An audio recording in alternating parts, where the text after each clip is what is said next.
एक बार को तो लगा कि मतलब वो होता ही है, सबको कुछ नई चीज़ आती है, लेकिन बाद में से पता चला है कि मतलब उतना अच्छा नहीं था, तो ऐसा लगा कि अभी ज़रूरत है और पढ़ने की। और पढ़ने की। मैं मेरे 22 गलत हुए, तो मतलब जब 22 हाँ, गलत जब हुए। स्कोर कार्ड देखा खुद का, हालांकि क्वालिफाइड तो हो गए थे, लेकिन ऐसा लगा कि बहुत गलत है, नेगेटिव थोड़ा बहुत ज़्यादा नेगेटिव था। है, ज़्यादा ही था, खुद को लग रहा था। मतलब ऐसा मतलब कुछ नहीं है, वो बोलते हैं ना कि हमेशा जीत से पहले हार आती है, तो एक बार अगर आपको लगी है ठोकर तो आई थिंक वो बहुत काम आएगी। प्यारे दोस्तों, ये बहुत इंपॉर्टेंट बात है कि एग्ज़ाम देना, एग्ज़ाम की प्रैक्टिस होती है। इन्होंने प्रैक्टिस भी की और प्रैक्टिस में असफलता भी मिली, और उस समय ये लगा भी था एक बार के लिए कि यार ये क्या हो रहा है, मैंने इतना अच्छा पढ़ा और उसके बावजूद भी मेरे तो नंबर ही नहीं लगा।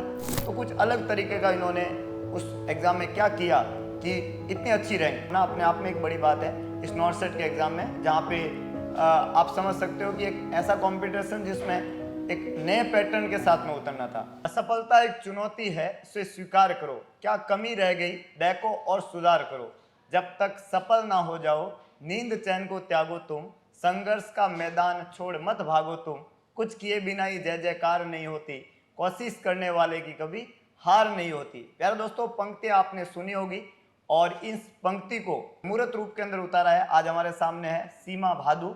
इन्होंने आज में पहले ही नॉर्थ सेट के अंदर रैंक के साथ में सिलेक्शन देना, बहुत ही जबरदस्त, बहुत ही लाजवाब, और वो भी ऑल इंडिया 43 रैंक।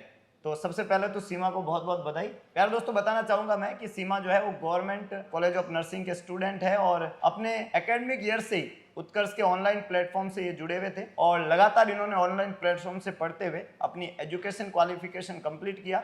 और जब अभी ये रजिस्टर्ड हुए उनके बाद में इन्होंने अपना पहला नॉर्थ सेट का जो एग्जाम है, हालांकि ये इनका सेकंड एग्जाम था क्योंकि पहला एग्जाम इन्होंने अपने एकेडमी के साथ में ही दिया था और दूसरा एग्जाम था, लेकिन क्वालिफाइड होने के बाद में पहला एग्जाम और उसमें रैंक के साथ में सिलेक्शन। तो कैसा लग रहा है सीमा? बहुत अच्छा लग रहा है, मतलब वो भी इतनी अच्छी रैंक के साथ में, और सब लोग जो मतलब राजस्थान के मोस्टली उम्मीद करते हैं जोधपुर एम्स के लिए, तो बहुत खुशी है और उम्मीद है कि जोधपुर एम्स मिल जाएगा। तो सबसे पहले तो आपको थैंक यू, और जिकॉन जोधपुर के जितने भी टीचर्स फैकल्टी है उनको थैंक यू, बिकॉज नर्सिंग की डेफिनेशन उन्हीं से ही सीखी है, और उसके बाद उत्कर्ष। सीमा ने सबसे पहले तो अपने सभी गुरुजनों को यहाँ पे याद किया। हम बहुत सारी बातें समझने वाले हैं, सीखने वाले हैं, क्योंकि एक बहुत ही कम उम्र में, मतलब जब आप क्वालिफाइड होते हैं और पहला ही आपका एग्जाम हो और इस तरह का एग्जाम जिसमें आपको प्रीलिम्स भी देना है, क्वालिफाइड भी होना है, फिर मेंस देना है, सिनेरियो बेस्ड के क्वेश्चन जो पहली बार बन रहे हैं उसका सामना करना है, तो एक नए पैटर्न के साथ में ये अपने मैदान में उतरे थे। इससे पहले भी नॉर्थ सेट के एग्जाम हुए हैं, इन्होंने बाकी लोगों से सुना भी होगा, किया भी होगा, लेकिन ये पहली बार था सब लोगों के लिए, तो इनके लिए भी बिल्कुल पहली बार था। तो कुछ अलग तरीके का इन्होंने उस एग्जाम में क्या किया कि इतनी अच्छी रैंक, अंडर 50 रैंक होना अपने आप में एक बड़ी बात है इस नॉर्थ सेट के एग्जाम में, जहाँ पे 80+ का जो है वहाँ पे कंपटीशन था, और उसमें भी आप समझ सकते हो कि एक ऐसा कंपटीशन जिसमें एक नए पैटर्न के साथ में उतरना था।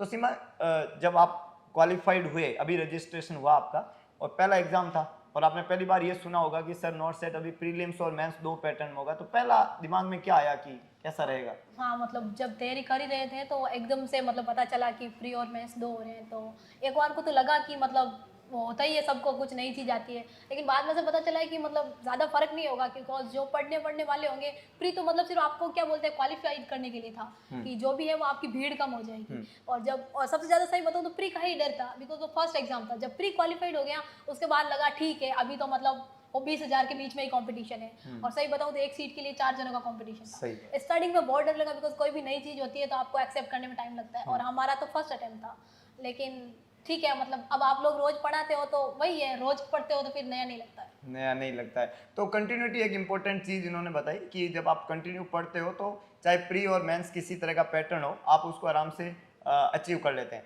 अच्छा, जब आप एकेडमिक में थे और जैसा आपने बताया कि एकेडमिक से ही आप उत्कर्ष के ऑनलाइन प्लेटफॉर्म से जुड़ गए थे और आप कंटिन्यू एकेडमी के साथ में पढ़ रहे थे और अपनी तैयारी कर रहे थे, तो उस समय आपको लगा कि मैं जब क्वालिफाइड हो जाऊंगी तो जाते ही मेरा पहला ही सिलेक्शन हो जाएगा? हाँ, बिकॉज मैंने जैसे बताया कि जिकॉन जोधपुर से हमारी एकेडमिक्स हुई है, तो मतलब बेस अच्छा था, और सेकेंड ईयर थर्ड ईयर में आते आते हमने यूट्यूब से उत्कर्ष की क्लासेस देखनी शुरू कर दी थी। 360 है, नॉर्थ ईयर सीरीज है, तो मतलब जो क्वेश्चन करते और साथ में पढ़ते तो ऐसा लगता है कि हो जाएगा, और जैसे ही मतलब फाइनल ईयर आया तो उत्कर्ष ज्वाइन कर लिया आपसे पूछ के गाइडेंस में, और उत्कर्ष के साथ साथ में जब कोचिंग की तब तो मतलब कॉन्फिडेंस पीक पे था। ओके। और जब जून वाला एग्जाम दिया, हालांकि उसमें हम मतलब रजिस्टर्ड नहीं थे फिर भी प्रैक्टिस के लिए, लेकिन जब पेपर का रिजल्ट आया तो मतलब उतना अच्छा नहीं था, तो ऐसा लगा कि अभी ज़रूरत है और पढ़ने की। और पढ़ने की जरूरत है। और हालांकि एमएससी में पिछली बार हुआ था, तो मतलब एक था कि आप निकाल भी सकते हो और बीच बीच का। और उसके बाद मैं खूब तैयारी की, बिल्कुल जीरो से वापस स्टार्ट किया। आप लोगों का रोज का मोटिवेशन,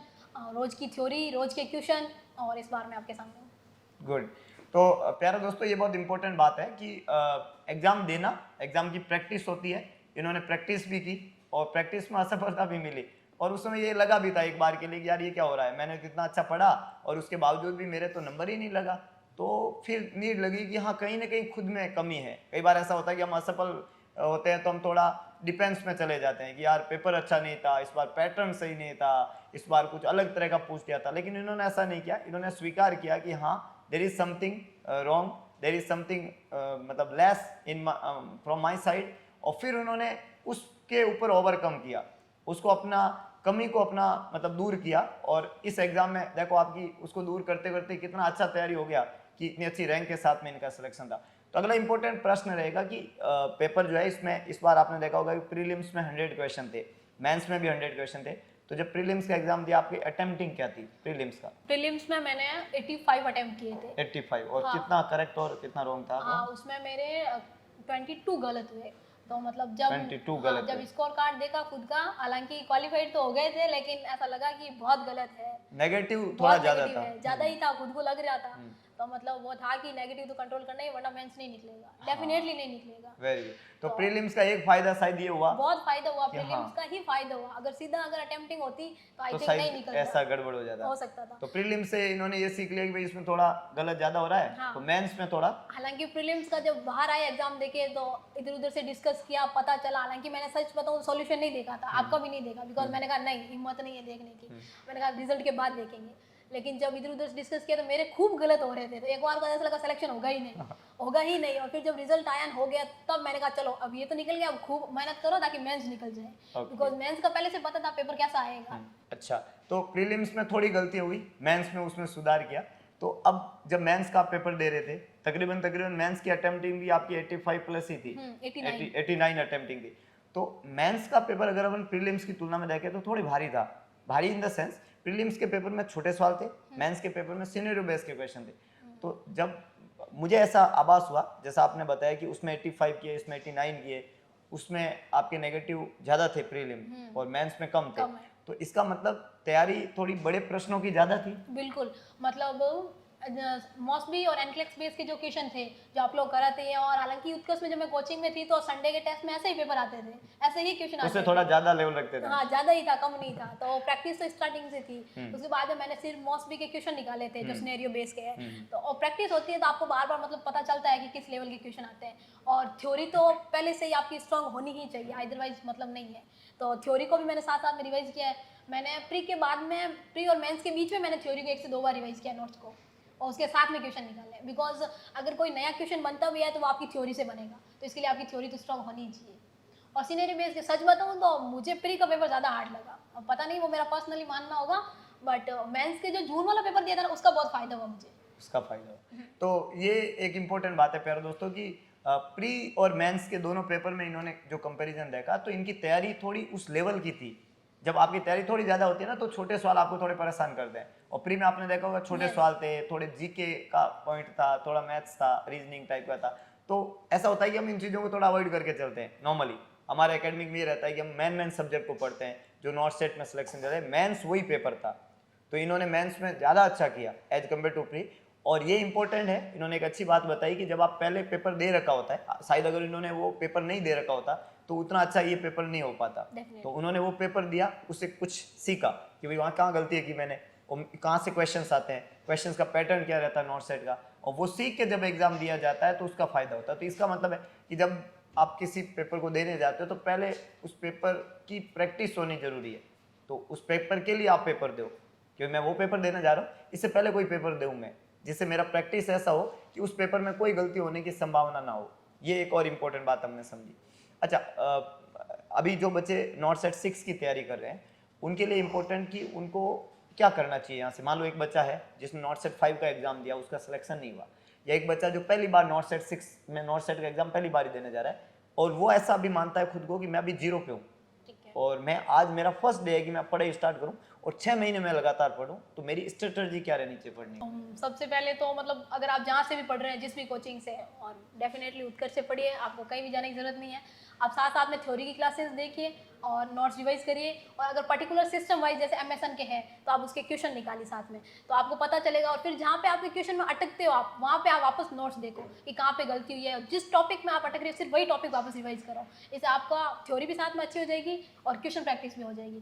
क्वेश्चन प्रैक्टिस बहुत ज़रूरी है साथ साथ में, लेकिन थ्योरी भी ज़रूरी है। और बाकी 360 और नॉट सेट सीरीज तो है ही, मतलब रूटीन है वो तो। रूटीन है। तो ये बिल्कुल अच्छी बात बोली कि आप थ्योरी को रिवाइज करें। आपकी जो थ्योरी है, आपने अगर कोचिंग नहीं कर रखा है तो डेफिनेटली 18 तारीख को हमारा नया बैच स्टार्ट हो रहा है, तो आप उत्कर्ष के नए बैच को ज्वाइन करें। 6 महीने लगातार थ्योरी पढ़ें, थ्योरी के साथ में आप क्वेश्चंस प्रैक्टिस करें। जितने भी आप क्वेश्चंस रिवाइज करते रहेंगे साथ साथ में, जो टॉपिक पढ़ा उसका क्वेश्चन कर लो, और क्वेश्चन में जहाँ अटक रहे हैं उन्होंने बोला तो जो टॉपिक में अटके उसी टॉपिक को रिवाइज करो। इससे एक पक्की थ्योरी प्लस एमसीक्यू प्रैक्टिस आपका हो जाएगा, और इस तरह की प्रैक्टिस के साथ में आप चलेंगे तो डेफिनेटली जो है आने वाले नॉट सेट को क्रैक करने में आपको कोई समस्या नहीं होगी। ऐसा सीमा का मानना है और ऐसा हम सब का मानना है। तो आप लोगों को वास्तव में ऐसा ही करना चाहिए। अगर आप नॉट सेट में इस तरह की रैंक निकालना चाहते हो तो बाकी सभी चीज़ें साइड में रह जाएगी, और आप एक अच्छी रैंक के साथ में नॉट सेट 6 में हमारे साथ में इस तरीके से होंगे डेफिनेटली। तो लास्ट मेरा प्रश्न सीमा से रहेगा कि चंद लाइनें बच्चों के लिए जो यहाँ तक नहीं आ पाए, रैंक नहीं निकाल पाए, तो उनको क्या कहना चाहेंगे नॉट सेट 6 के लिए? वो अब यहाँ से क्या करें, किसका सहारा ले, क्या ऐसी चीज़ है जो उसमें एक नया मोटिवेशन पैदा करे? मतलब ऐसा मतलब कुछ नहीं है, वो बोलते हैं ना कि हमेशा जीत से पहले हार आती है, तो एक बार अगर आपको लगी है ठोकर तो आई थिंक वो बहुत काम आएगी। जैसे मेरे लिए जून वाला पेपर था, तो जिस किसी को भी इस बार लग रहा है कि नहीं हुआ, डेफिनेटली अगले वाले में आपका रैंक के साथ सिलेक्शन होगा। बस खुद को मतलब रोज मोटिवेट रखिए। मोटिवेट राजू सर और सिद्धार्थ सर रोज करते हैं यूट्यूब पे, कंटिन्यूटी रखिए 6 महीने और डेफिनेटली सिलेक्शन निकलेगा। वो बोलते हैं ना, हार को अपने लक्ष्य से दूर ही रखना, क्योंकि जीत का कोई विकल्प नहीं होता। बहुत ही सुंदर लाइन है। और अपने पिता की फिक्र को फक्र में बदलना है और हो जाएगा। मतलब इतना हार्ड नहीं है, बस कंटिन्यूटी चाहिए। बहुत शानदार। तो ये बहुत अच्छी बात बोली इन्होंने कि काम करो और एक टारगेट लेके करो, लक्ष्य अपने दिमाग में रख के करो, और सबसे इम्पोर्टेंट बात है continuity, that is very essential for succeed. एक दिन में नहीं होगा, ये 6 महीने हर दिन करना पड़ेगा, और उल्टी गिनती स्टार्ट कर दो आज से कि भाई इतने दिन है मेरे पास में, समय फिक्स है। तो उसको आप अपने दिमाग में रखो, और हमेशा एक लाइन मन में रखो लक्ष्य के प्रति कि ईश्वर का दिया कभी अल्प नहीं होता, जो टूट जाए वो संकल्प नहीं होता। हार को लक्ष्य से दूर ही रखना मेरे दोस्त, क्योंकि जीत का कोई विकल्प नहीं होता, और सौगंध महादेव की हम पैदा हुए हैं जीतने के लिए। संकल्प सिर्फ एक है, जब तक तोड़ेंगे नहीं तब तक छोड़ेंगे नहीं। तो ये थे सीमा बहादुर, जिन्होंने इस नॉट सेट 43 रैंक देके बहुत ही ज़बरदस्त एकदम गौरवान्वित महसूस करवाया हमें। और आप भी इनसे अच्छी रैंक लाके और हमारे फिक्र को फ़क्र में बदल सकते हो, और ये आप लोगों के द्वारा ही पॉसिबल है। तो कंटिन्यूटी रखें, अच्छे से पढ़ें, बढ़िया की तैयारी करें, और सीमा से 4 चीज़ें सीख के और इस एग्ज़ाम को बड़े आने वाले नॉट सेट 6 को बड़े एंथुजियाज्म के साथ में दे, डेफिनेटली सफलता जरूर मिलेगी। तो आज के लिए इतना ही, फिर मिलेंगे एक नए सफल विद्यार्थी की कहानी, उसकी जुबानी। तब तक के लिए जय हिंद, जय भारत, जय माता।